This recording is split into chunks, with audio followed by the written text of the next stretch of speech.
So, The Hound of the Baskervilles, Chapter 8, First Report of Dr. Watson. He has been in Baskerville Hall, I think, all of a day, and he has met Mr. and Mrs. Stapleton of Merripit House. And Mr. Stapleton has endeared himself to chat intensely by describing in detail the death of a drowning pony in the bog.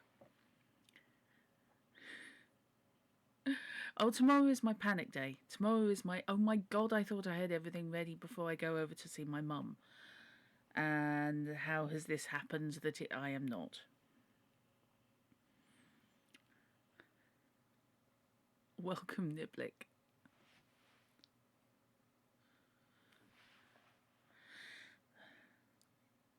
From this point onward, I will follow the course of events by transcribing my own letters to Mr. Sherlock Holmes, which lie before me on the table. One page is missing, but otherwise they are exactly as written and show my feelings and suspicions of the moment more accurately than my memory, clear as it is upon these tragic events, could possibly do. Baskerville Hall, October 13th. My dear Holmes, my previous letters and telegrams have kept you pretty well up to date as to all that has occurred in this most God-forsaken corner of the world. The longer one stays here, the more does the spirit of the moor sink into one's soul, its vastness and also its grim charm. When you are once out upon its bosom, you have left all traces of modern England behind you. But on the other hand, you are conscious everywhere of the homes and work of the prehistoric people. On all sides of you as you walk are the houses of these forgotten folk, with their graves and the huge monoliths which are supposed to have marked their temples. As you look at their grey stone huts against the scarred hillsides, you leave your own age behind you, and if you were to see a skin-clad hairy man crawl out from the low door, fitting a flint-tipped arrow onto the string of his bow, you would feel that his presence there was more natural than your own.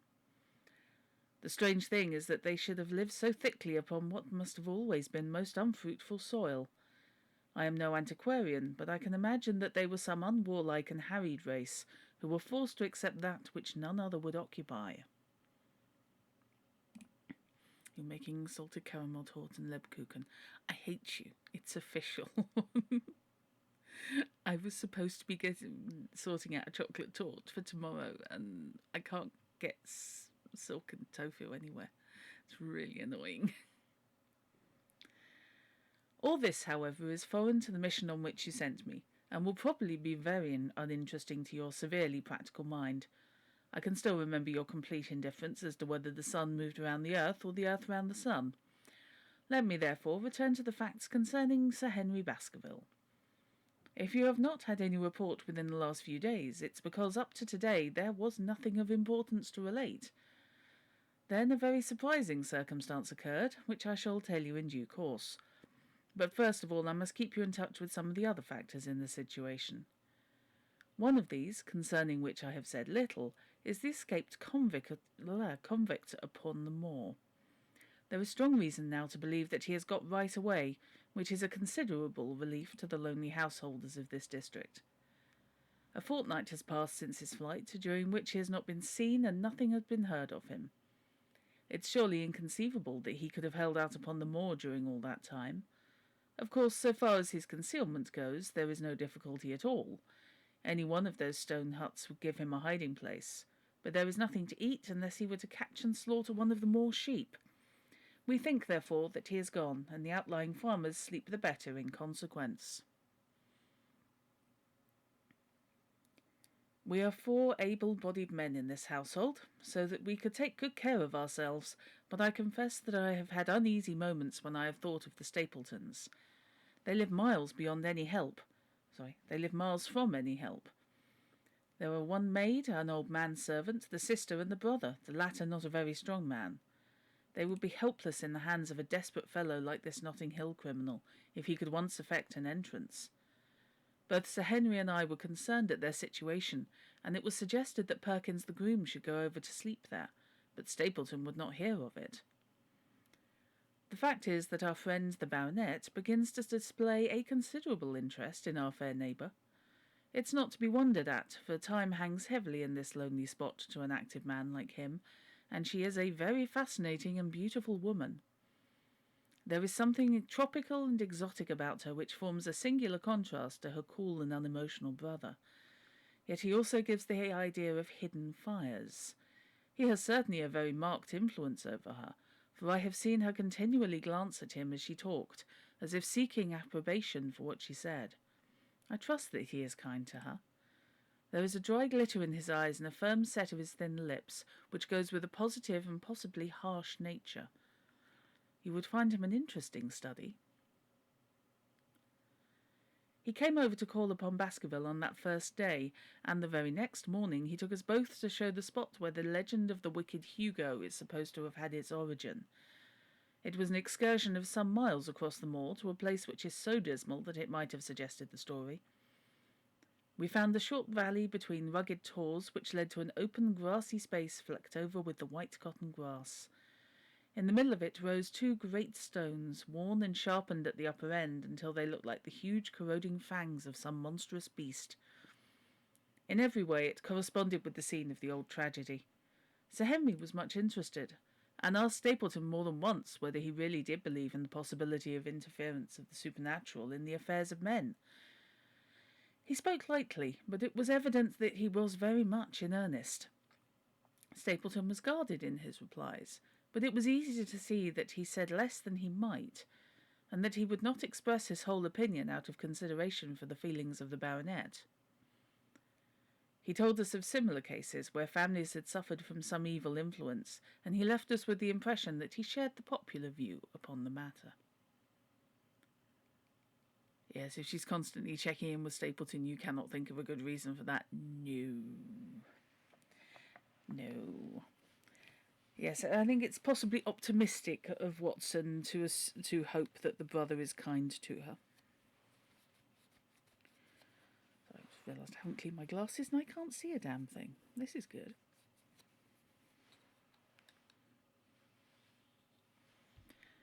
Making cranberry apple pie and favourite... Oh. Yeah. There are some standard family recipes we're going to be doing, but I think that we're going to be doing them Christmas Day because we're going to do Christmas dinner Boxing Day. And Christmas Day will be kind of baking and probably breaking into any kind of chocolates that happen in the house. On our way back, we stayed for lunch at Merripit House, and it was there that Sir Henry made the acquaintance of Miss Stapleton. From the first moment that he saw her, he appeared to be strongly attracted by her, and I am much mistaken if the feeling was not mutual. He referred to her again and again on our walk home, and since then hardly a day has passed that we have not seen something of the brother and sister. They dine here tonight, and there is some talk of our going to them next week. One would imagine that such a match would be very welcome to Stapleton, and yet I have more than once caught a look of the strongest disapprobation in his face where Sir Henry has been paying some attention to his sister. He is much attached to her, no doubt, and would lead a lonely life without her, but it would seem the height of selfishness if he were to stand in the way of her making so brilliant a marriage. Yet I am certain that he does not wish their intimacy to ripen into love, and I have several times observed that he has taken pains to prevent them from being tete-a-tete. By the way, your instructions to me never to allow Sir Henry to go out alone will become very much more onerous if a love affair were to be added to our other difficulties. My popularity would soon suffer if I were to carry out your orders to the letter. The other day, Thursday to be more exact, Dr. Mortimer lunched with us. He has been excavating a barrow at Long Down, and has got a prehistoric skull which fills him with great joy. Never was there such a single-minded enthusiast as he. The Stapletons came in afterwards, and the good doctor took us all to the yew alley at Sir Henry's request, to show us exactly how everything occurred upon that fateful night. It's a long, dismal walk, the yew alley, between two high walls of clipped hedge, with a narrow band of grass upon either side. At the far end is an old tumble-down summer-house. Halfway down is the moor-gate, where the old gentleman left his cigar-ash. It's a white wooden gate with a latch. Beyond it lies the wide moor. I remembered your theory of the affair and tried to picture all that had occurred. As the old man stood there, he saw something coming across the moor, something which terrified him so that he lost his wits and ran until he died of sheer horror and exhaustion. There was the long, gloomy tunnel down which he fled, and from what? A sheepdog of the moor, or a spectral hound, black, silent, and monstrous? Was there a human agency in the matter? Did the pale, watchful Barrymore know more than he cared to say? It was all dim and vague, but always there was the dark shadow of crime behind it. One other neighbour I have met since I wrote last. This is Mr. Frankland of Lafter Hall, who lives some 4 miles to the south of us. He's an elderly man, red-faced, white-haired, and choleric. His passion is for the British law, and he has spent a large fortune in litigation. He fights for the mere pleasure of fighting, and is equally ready to take up either side of a question, so that it is no wonder that he has found it a costly amusement. Sometimes he will shut up a right-of-way and defy the parish to make him open it. At others he will, with his own hands, tear down some other man's gate, and declare that a path has existed there from time immemorial, defying the owner to prosecute him for trespass. He is learned in all old manorial and communal rights, and he applies his knowledge sometimes in favour of the villagers of Fernworthy, and sometimes against them, so that he is periodically either carried in triumph down the village street, or else burned in effigy, according to his latest exploit. He is said to have about 7 lawsuits upon his hands at present, which will probably swallow up the remainder of his fortune and so draw his sting, and leave him harmless for the future. Apart from the law, he seems a kindly, good-natured person, and I only mention him because you were particular that I should send some description of the peoples who surround us. He is currently employed at present for being an amateur astronomer. He has an excellent telescope, with which he lies upon the roof of his own house and sweeps the moor all day in the hope of catching a glimpse of the escaped convict. If he would confine his energies to this, all would be well, but there are rumours that he intends to prosecute Dr. Mortimer for opening a grave without the consent of the next of kin, because he dug up the Neolithic skull in the barrow on Long Down. He helps to keep our lives from being monotonous and gives a little comic relief where it is badly needed. Every village has got one.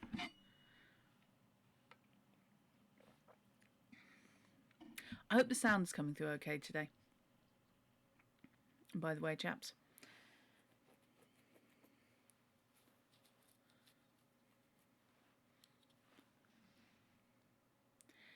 and now, having brought you up to date in the escaped convict, the Stapletons, Dr. Mortimer and Frankland of Lafter Hall, let me end on that which is most important and tell you more about the Barrymores, and especially about the surprising development of last night.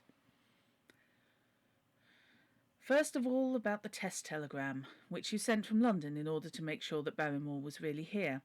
I have already explained that the testimony of the postmaster shows that the test was worthless, and that we have no proof one way or the other. I told Sir Henry how the matter stood, and he at once, in his downright fashion, had Barrymore up and asked him whether he had received the telegram himself. Barrymore said he had. "Did the boy deliver it into your own hands?" asked Sir Henry. Barrymore looked surprised and considered for a little time. "No," said he. "I was in the box room at the time, and my wife brought it up to me." "Did you answer it yourself?" "No, I told my wife what to answer, and she went down to write it." In the evening he recurred to the subject of his own accord. "I could not quite understand the object of your questions this morning, Sir Henry," said he.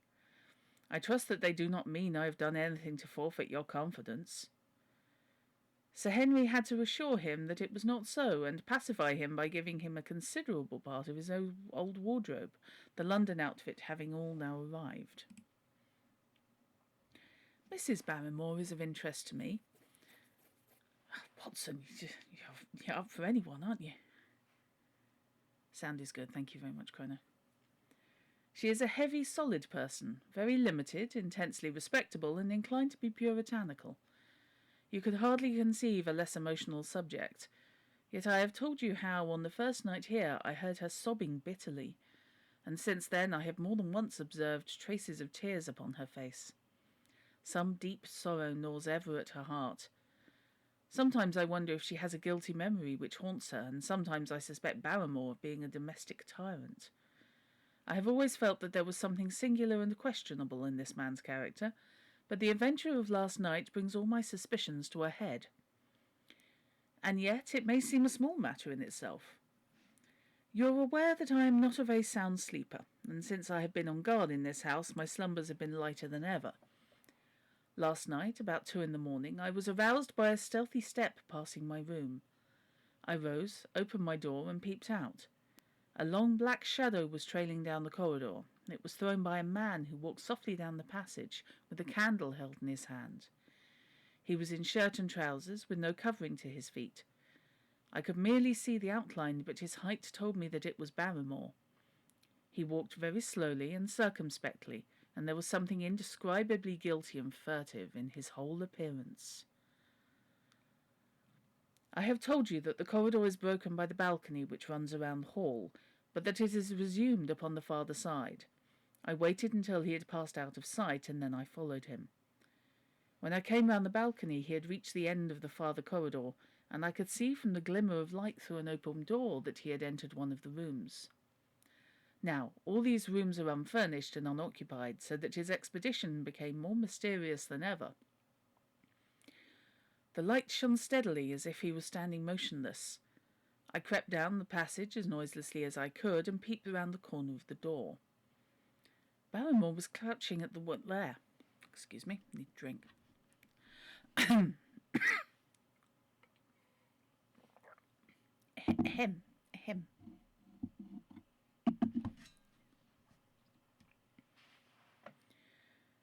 Barrymore was crouching at the window with the candle held against the glass. His profile was half turned towards me, and his face seemed to be rigid with expectation as he stared out into the blackness of the moor. For some minutes he stood watching intently. Then he gave a deep groan, and with an impatient gesture he put out the light. Instantly I made my way back to my room, and very shortly came the stealthy steps passing once more upon their return journey. Long afterwards, when I had fallen into a light sleep, I had a key turned somewhere in a lock, but I could not tell whence the sound came. What it all means I cannot guess, but there is some secret business going on in this house of gloom, which sooner or later we shall get to the bottom of. I do not trouble you with my theories, for you asked me to furnish you only with facts. I have had a long talk with Sir Henry this morning, and we have made a plan of campaign founded upon my observations of last night. I will not speak about it just now, but it should make my next report interesting reading. Hello, Molly. Welcome. And thank you for the, oh my God, how many subscription months. Thank you so much. Okay, Geiger is getting very excited.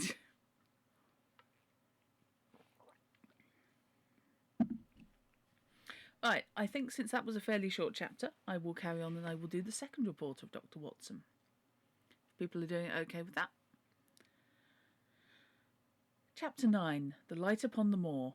Second report of Dr. Watson. Baskerville Hall, October 15th.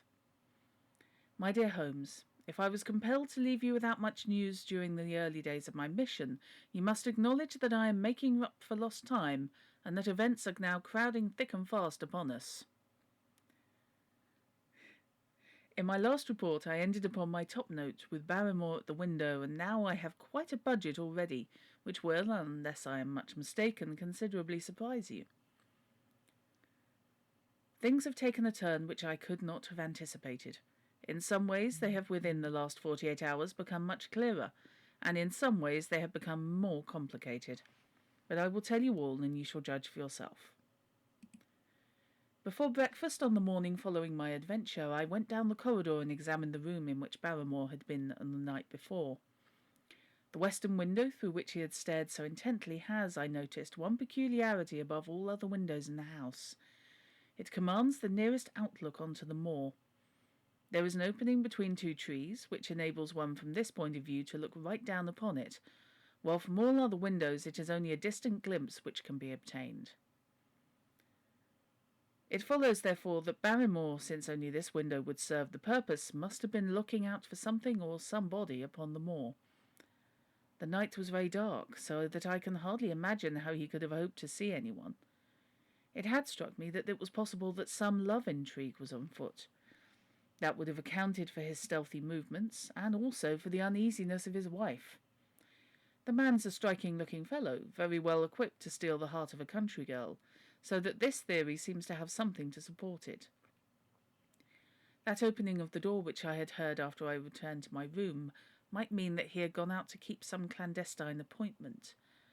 So I reasoned with myself in the morning, and I tell you the direction of my suspicions, however much the result may have shown that they were unfounded. You just got around from some putting around the neighbourhood with your parents. Nice. It sounds like you've had a good day, Molly. And yeah, it's so bizarre. It does not seem like nearly 3 years.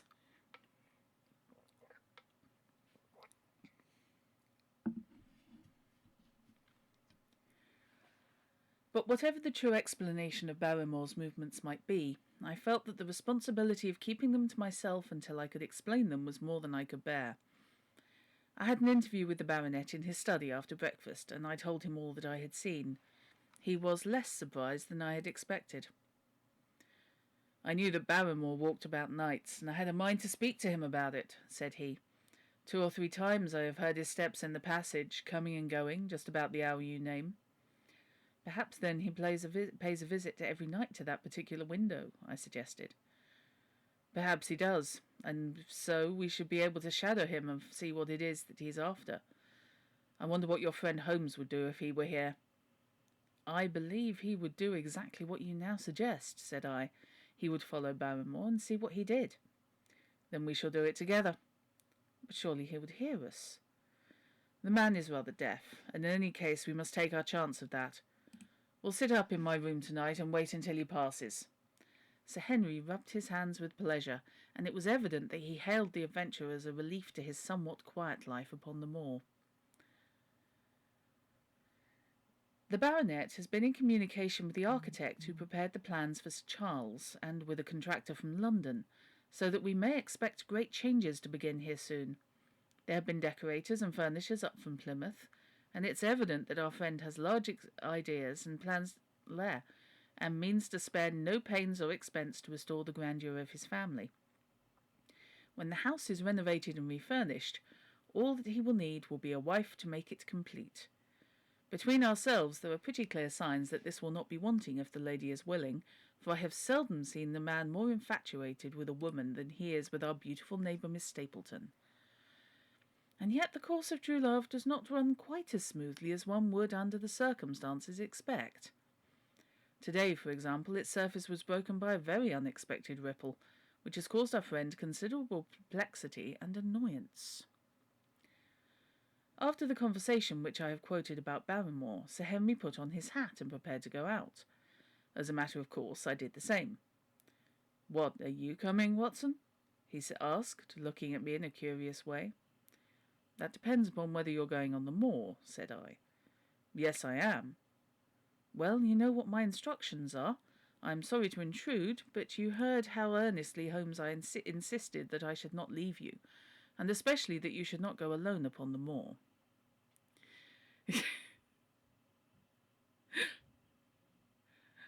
You own a home, can you get a wife?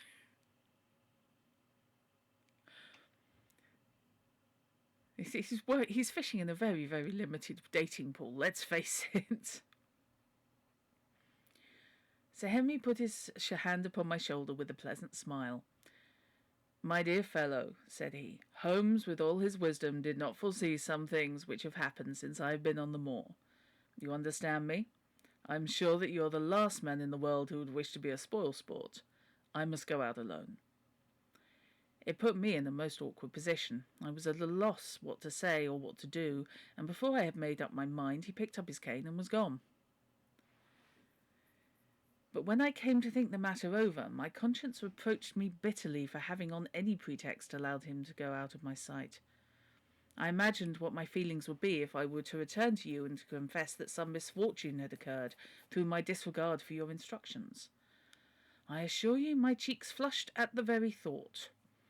It might not even now be too late to overtake him, so I set off at once in the direction of Merrypit House. I hurried along the road at the top of my speed without seeing anything of Sir Henry until I came to the point where the moor-path branches off. There, fearing that perhaps I had come in the wrong direction after all, I mounted a hill from which I could command a view, the same hill which is cut into the dark quarry. Thence I saw him at once. He was on the moor-path about a quarter of a mile off, and a lady was by his side who could only be Miss Stapleton. It was clear that there was already an understanding between them, and that they had met by appointment. They were walking slowly along in deep conversation, and I saw her making quick little movements of her hands as if she were very earnest in what she was saying, while he listened intently and once or twice shook his head in strong dissent. I stood among the rocks watching them, very much puzzled as to what I should do next. To follow them and break into their intimate conversation seemed to be an outrage, and yet my clear duty was never for an instant to let him out of my sight. To act the spy upon a friend was a hateful task. Still, I could see no better course than to observe him from the hill, and to clear my conscience by confessing to him afterwards what I had done. It's true that if any sudden danger had threatened him, I was too far away to be of use, and yet I'm sure that you will agree with me that the position was very difficult, and there was nothing more which I could do.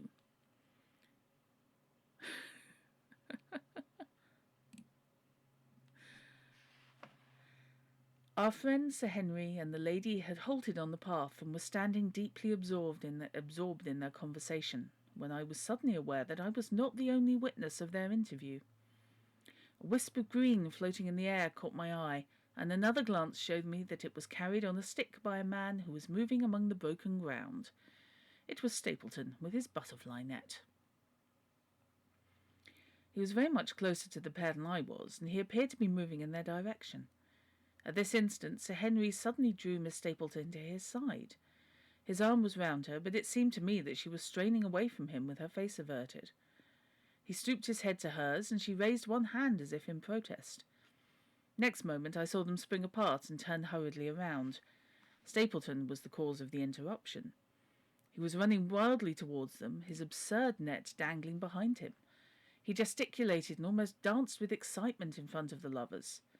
What the scene meant I could not imagine, but it seemed to me that Stapleton was abusing Sir Henry, who offered explanations, which became more angry as the other refused to accept them. The lady stood by in haughty silence.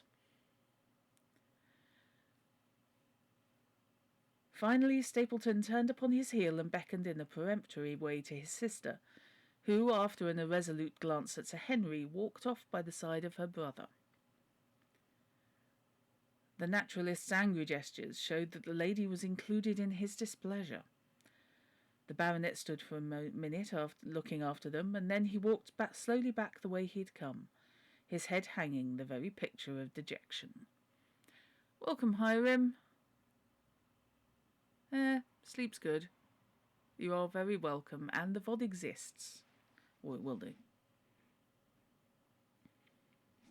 Excuse me, I just need another drink.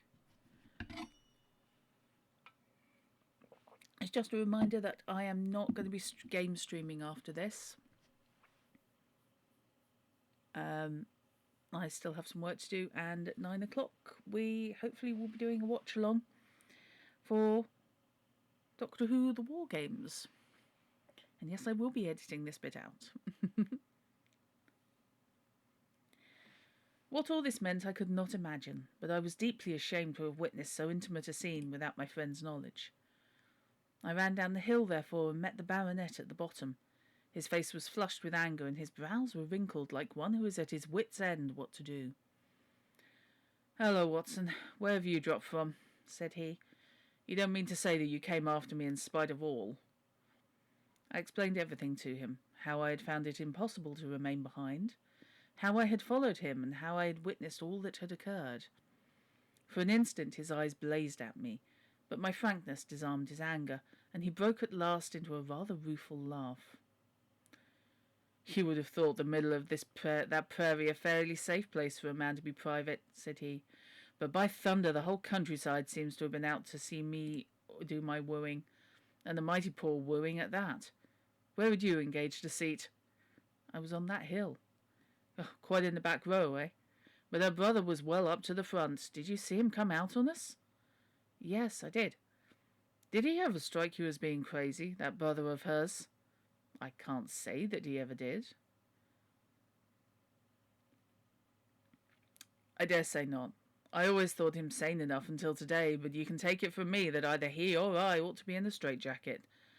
What's the matter with me, anyhow? You've lived near me for some weeks, Watson. Tell me straight now. Is there anything that would prevent me making a good husband to a woman I loved? I should say not. He can't object to my worldly position, so it must be myself that he has this down on. What has he against me? I never hurt man nor woman in my life that I know of, and yet he would not so much as let me touch the tips of her fingers. Did he say so? That and a deal more. I tell you, Watson, I've only known her these few weeks, but from the first I just felt that she was made for me, and she too. She was happy when she was with me, and that I'll swear.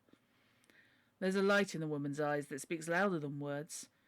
But he's never let us get together, and it was only today for the first time that I saw a chance of having a few words with her alone. She was glad to meet me, but when she did, it was not love that she would talk about, and she wouldn't have let me talk about it either if she could have stopped it. She kept coming back to it that this was a place of danger and that she would never be happy until I'd left it. I told her that since I'd seen her, I was in no hurry to leave it, and that if she really wanted me to go, the only way to work it was for her to arrange to go with me. With that, I offered in as many words to marry her. But before she could answer, down came this brother of hers, running at us with a face on him like a madman. He was just white with rage, and those light eyes of his were blazing with fury. What was I doing with the lady? How dared I offer her attentions which were distasteful to her? Did I think that because I was a baronet I could do what I liked? If he had not been her brother, I should have known better how to answer him. As it was, I told him that my feelings towards his sister was such as I was not ashamed of, and that I hoped she might honour me by becoming my wife. That seemed to make the matter no better, so then I lost my temper too, and I answered him rather more hotly than I should perhaps, considering that she was standing by. So it ended by his going off with her, as you saw. And here I am, as badly puzzled a man as any in this county. Just tell me what it all means, Watson, and I'll owe you more than I can ever hope to pay.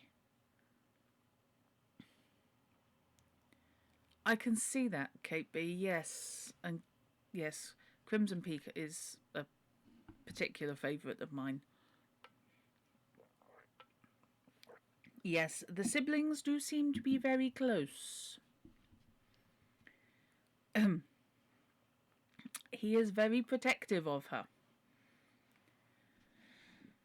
I tried one or two explanations, but indeed I was completely puzzled by myself. Let's try that again, Drut. I tried one or two explanations, but indeed I was completely puzzled myself. Our friend's title, his fortune, his age, his character, and his appearance are all in his favour, and I know nothing against him unless it be this dark fate which runs in his family. That his advances should be rejected so brusquely, without any reference to the lady's own wishes, and that the lady should accept the situation without protest, is very amazing. However, our conjectures were set at rest by a visit from Stapleton himself that very afternoon. He had come to offer apologies for his rudeness of the morning, and after a long private interview with Sir Henry in his study, the upshot of their conversation was that the breach is quite healed, and that we are to dine at Merrypit House next Friday as a sign of it. I don't say now he isn't a crazy man, said Sir Henry. I can't forget the look in his eyes when he ran at me this morning, but I must allow that no man can make a more handsome apology than he has done. Did he give any explanation of his conduct? His sister is everything in his life, he says. That is natural enough, and I am glad that he should understand her value. They have always been together, and according to his account he has been a very lonely man with only her as a companion, so that the thought of losing her was really terrible to him. He had not understood, he said, that I was becoming attached to her, but when he saw with his own eyes that it was really so, and that she might be taken away from him, it gave him such a shock that for a time he was not responsible for what he said or did. He was very sorry for all that had passed, and he recognized how foolish and how selfish it was that he should imagine that he could hold a beautiful woman like his sister to himself for her whole life. No, very much not limited to people named Baskerville, the Baskerville temper. If she had to leave him, he had rather it was to a neighbour like myself than to anyone else. But in any case it was a blow to him, and it would take him some time before he could prepare himself to meet it. He would withdraw all opposition upon his part if I would promise for 3 months to let the matter rest, and to be content with cultivating the lady's friendship during that time without claiming her love. This I promised, and so the matter rests. So there is one of our small mysteries cleared up. It's something to have touched bottom anywhere in this bog in which we are foundering. We know now why Stapleton looked with disfavour upon his sister's suitor, even when that suitor was so eligible a one as Sir Henry. And now I pass on to another thread which I have extricated out of the tangled skein. The mystery of the sobs in the night, of the tear-stained face of Mrs. Barrymore, of the secret journey of the butler to the western lattice window. Congratulate me, my dear Holmes, and tell me that I have not disappointed you as an agent, that you do not regret the confidence which you have shown in me when you sent me down. All these things have by one night's work been thoroughly cleared. I have said by one night's work, but in truth it was by 2 nights' work, for on the first we drew entirely blank. I sat up with Sir Henry in his rooms until nearly 3 o'clock in the morning, but no sound of any sort did we hear except the chiming clock upon the stairs. It was a most melancholy vigil, and ended by each of us falling asleep in our chairs. Fortunately, we were not discouraged, and we determined to try again. The next night we lowered the lamp and sat smoking cigarettes without making the least sound. It was incredible how slowly the hours crawled by, and yet we were helped through it by the same sort of patient interest which the hunter must feel as he watches the trap into which he hopes the game may wander. 1 struck, and 2, and we had, almost for the second time, given it up in despair, when in an instant we both sat bolt upright in our chairs, with all our weary senses keenly on the alert once more. We had heard the creak of a step in the passage. Oh, I'm sorry to hear that, Hiram. Twitch has made itself unwatchable on the phone. Great.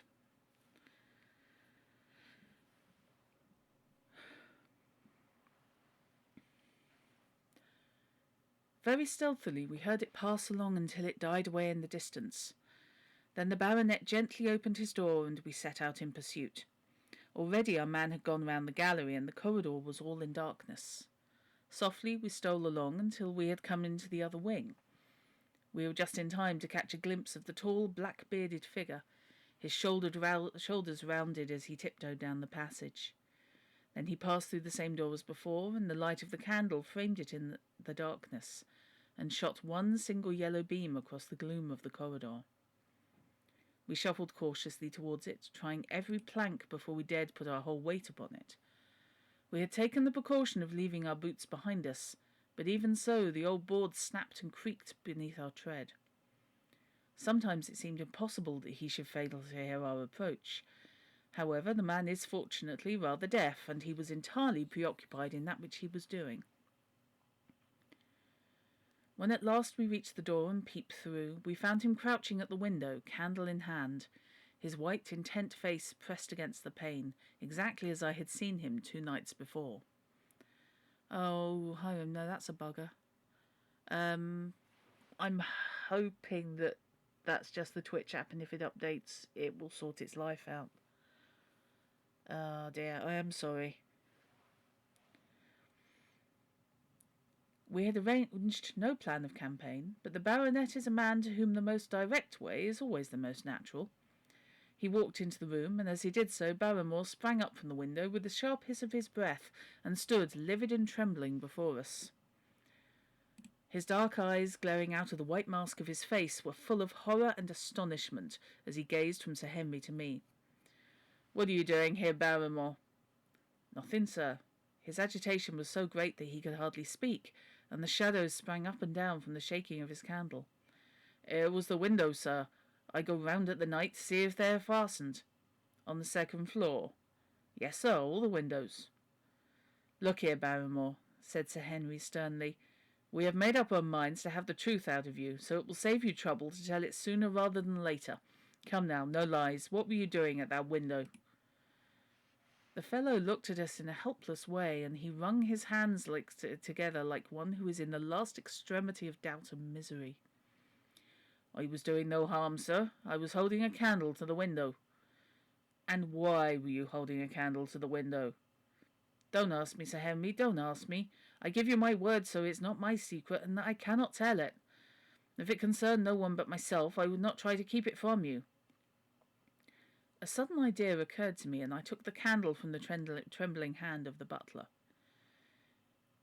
"He must have been holding it as a signal," said I. "Let us see if there is any answer."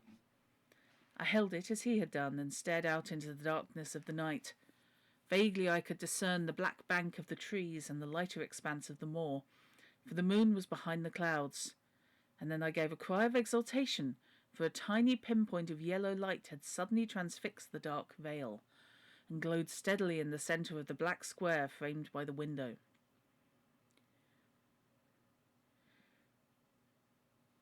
You're on the Twitch app too, and have had to put the phone volume to max. Oh, okay.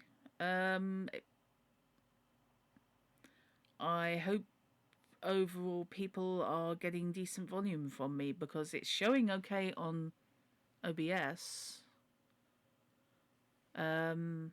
I've turned it down to just below level where I'm clipping. I think any louder and I will be clipping. Let's try that.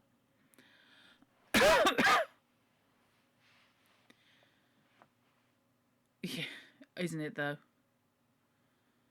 I am giving serious consideration as to where I'm going to do this in future. Okay, good to hear. Well, not good to hear that it's the app, but good to hear that it's not me.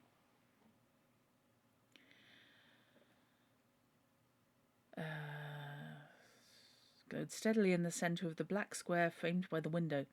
"There it is," I cried. "No, no, sir, it's nothing at all," the butler broke in. "I assure you, sir." "Move your light across the window, Watson," cried the baronet. "See, the other moves also. Now, you rascal, do you not deny that this is a signal? Come, speak up. Who's your confederate out yonder, and what is this conspiracy that's going on?" The man's face became openly defiant. "It's my business and not yours. I will not tell." "Then you leave my employment right away." "Very good, sir. If I must, I must." "And you go in disgrace." And you go in disgrace. By thunder, you may well be ashamed of yourself. Your family has lived with mine for over 100 years under this roof, and here I find you deep in some dark plot against me." "No, no, sir, no, not against you." It was a woman's voice, and Mrs. Barrymore, pale and more horror-struck than her husband, was standing at the door. Her bulky figure in a shawl and skirt might have been comic were it not for the intensity of feeling upon her face. "We have to go, Eliza. This is the end of it. You can pack our things," said the butler. "Oh, John, John, have I brought you to this? It's my doing, Sir Henry, all mine. He has done nothing except for my sake and because I asked him." "Speak out, then. What does it mean?" "My unhappy brother is starving on the moor. We cannot let him perish at our very gates. The light is a signal to him that food is ready for him, and his light out yonder is to show the spot to which to bring it." "Then your brother is—" "The escaped convict, sir. Selden, the criminal." "That's the truth, sir," said Barrymore. "I said that it was not my secret, and I could not tell it to you. But now you've heard it, and you will see that if there was any plot, it was not against you." This, then, was the explanation of the stealthy expeditions at night, and the light at the window. Sir Henry and I both stared at the woman in amazement. Was it possible that this stolidly respectable person was of the same blood as one of the most notorious criminals in the country? "Yes, sir. My name was Selden, and he is my younger brother. We humoured him too much when he was a lad, and gave him his own way in everything until he came to think that the world was made for his pleasure, and that he could do what he liked in it. Then, as he grew older, he met wicked companions, and the devil entered into him until he broke my mother's heart and dragged her name in the dirt. From crime to crime he sank lower and lower, until it's only the mercy of God which has snatched him from the scaffold. But to me, sir, he was always the little curly-headed boy that I had nursed and played with as an elder sister would. That was why he broke prison, sir. He knew that I was here and that we could not refuse to help him. When he dragged himself here one night, weary and starving, with the warders hard at his heels, what could we do? We took him in, fed him, and cared for him.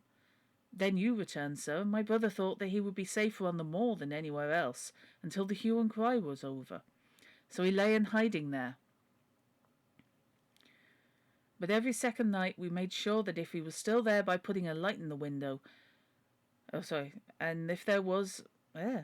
he was still there by putting a light in the window. And if there was an answer, my husband took out some bread and meat to him. Every day we hoped that he was gone, but as long as he was there we could not desert him. That is the whole truth, as I am an honest Christian woman, and you will see that if there is blame in this matter, it does not lie with my husband, but with me, for whose sake he has done all that he has.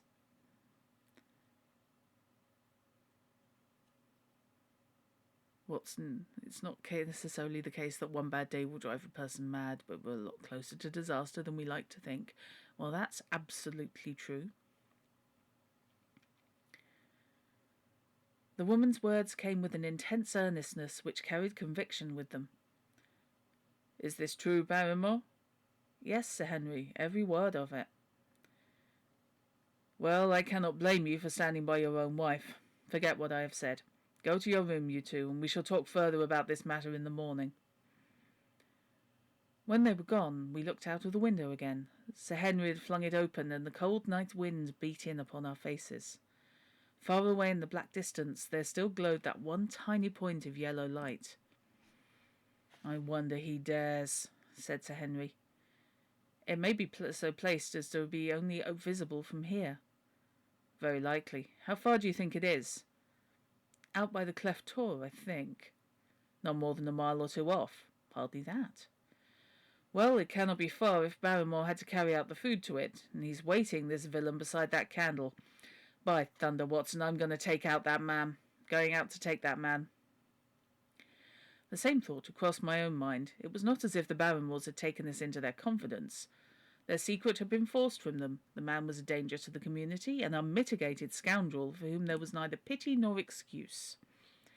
We were only doing our duty in taking this chance of putting him back where he could do no harm. With his brutal and violent nature, others would have to pay the price if we held our hands. Any night, for example, our neighbours the Stapletons might be attacked by him, and it may have been the thought of this which made Sir Henry so keen upon the adventure. I will come, said I. Not an unmitigated scoundrel. He is a mass murderer. Or multiple murderer, anyway.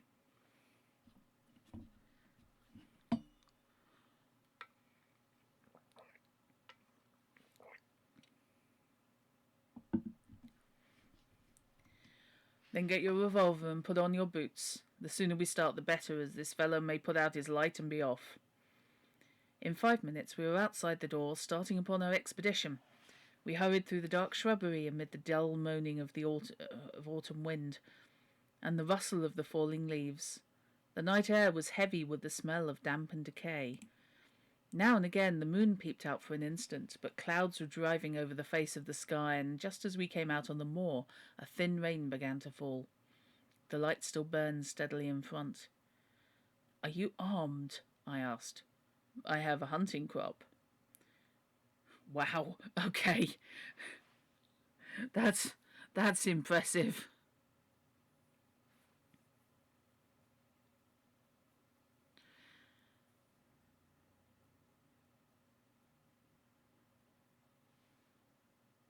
Yeah, we don't know who he's murdered.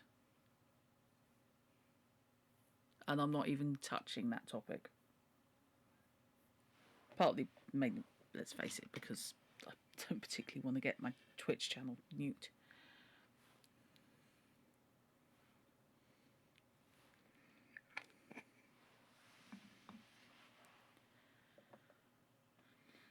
Do, do, do, do.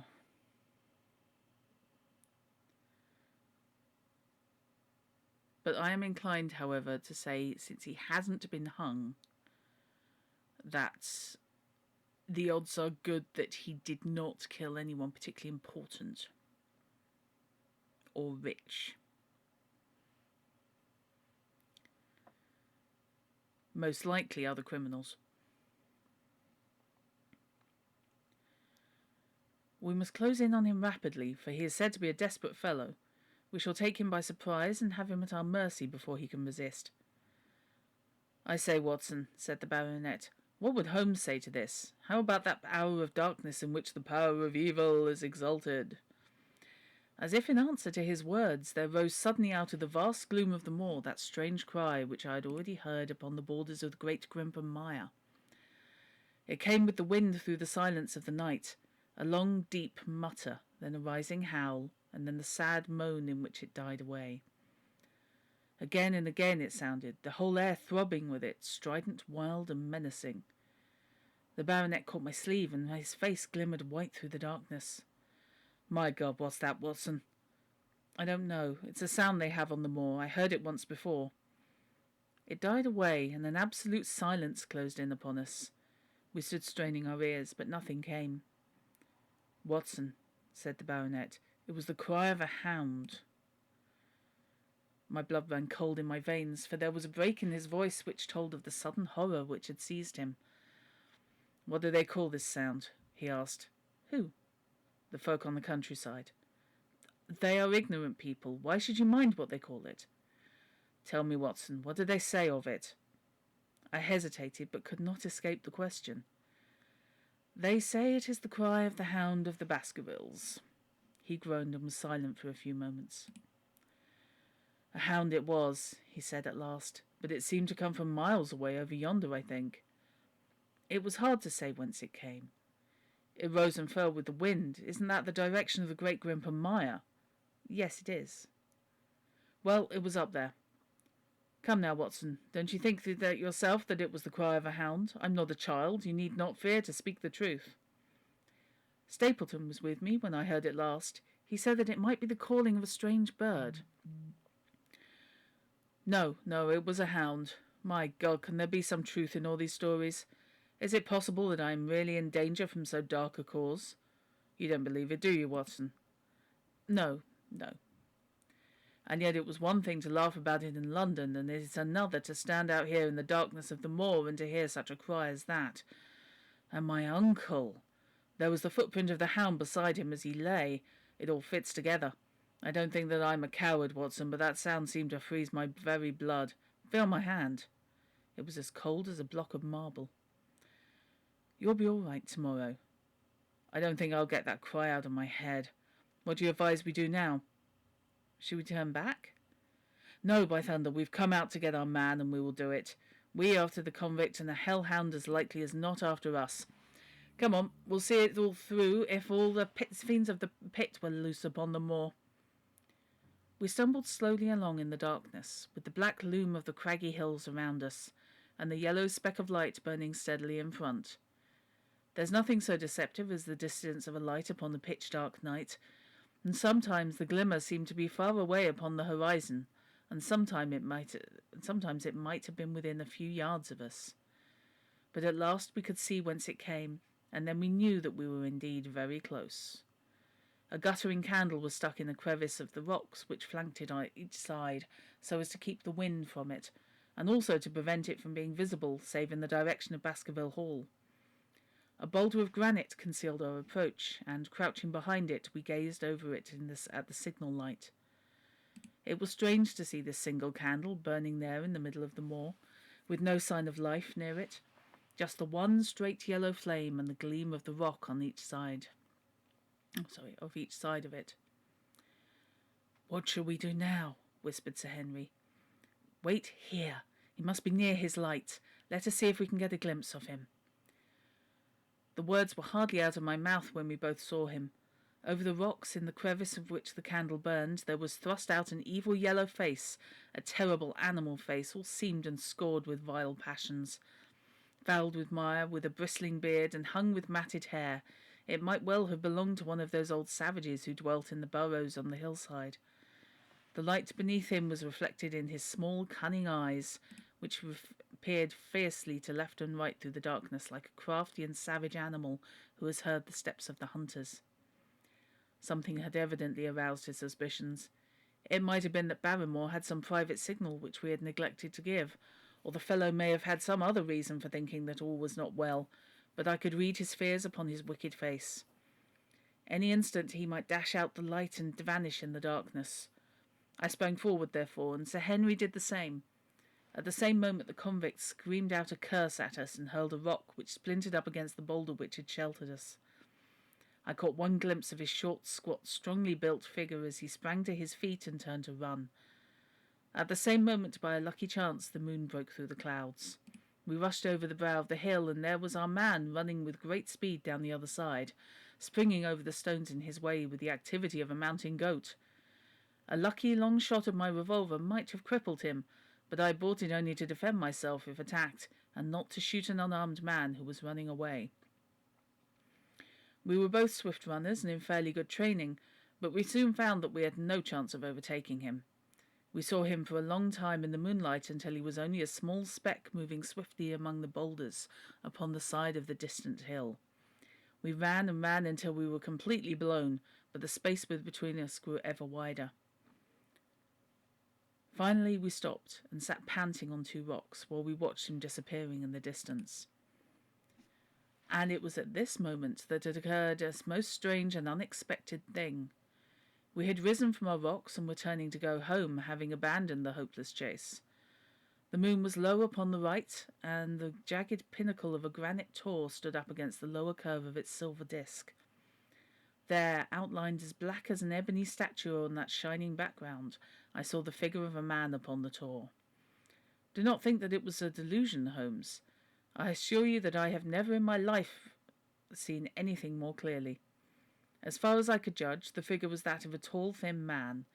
He stood with his legs a little separated, his arms folded, his head bowed, as if he were brooding over that enormous wilderness of peat and granite which lay before him. He might have been the very spirit of that terrible place. It was not the convict. This man was far from the place where the latter had disappeared. Besides, he was a much taller man. With a cry of surprise I pointed him out to the baronet, but in the instant during which I had turned to grasp his arm, the man was gone. There was the sharp pinnacle of granite still cutting the lower edge of the moon, but its peak bore no trace of that silent and motionless figure. I wished to go in that direction and to search the tor, but it was some distance away. The baronet's nerves were still quivering from that cry which recalled the dark story of his family, and he was not in the mood for fresh adventures. He had not seen this lonely man upon the tor, and could not feel the thrill which his strange presence and commanding attitude had given to me. "A warder, no doubt," said he. "The moor has been thick with them since this fellow escaped." Well, perhaps his explanation may be the right one, but I should like to have some further proof of it. Today we mean to communicate to the Princetown people that they should look for where they should look for their missing man, but it is hard lines that we have not actually had the triumph of bringing him back as our own prisoner. Such are the adventures of last night, and you must acknowledge, my dear Holmes, that I have done you very well in the matter of a report. Much of what I tell you is no doubt quite irrelevant, but still I feel that it is best that I should let you have all the facts, and leave you to select for yourself those which will be of most service to you in helping you to your conclusions. We are certainly making some progress. So far as the Barrymores go, we have found the motive of their actions, and that has cleared up the situation very much. But the moor with its mysteries and its strange inhabitants remains as inscrutable as ever. Perhaps in my next I may be able to throw some light upon this also. Best of all would it be if you could come down to us. In any case, you will hear from me again in the course of the next few days. And I think we will call that there.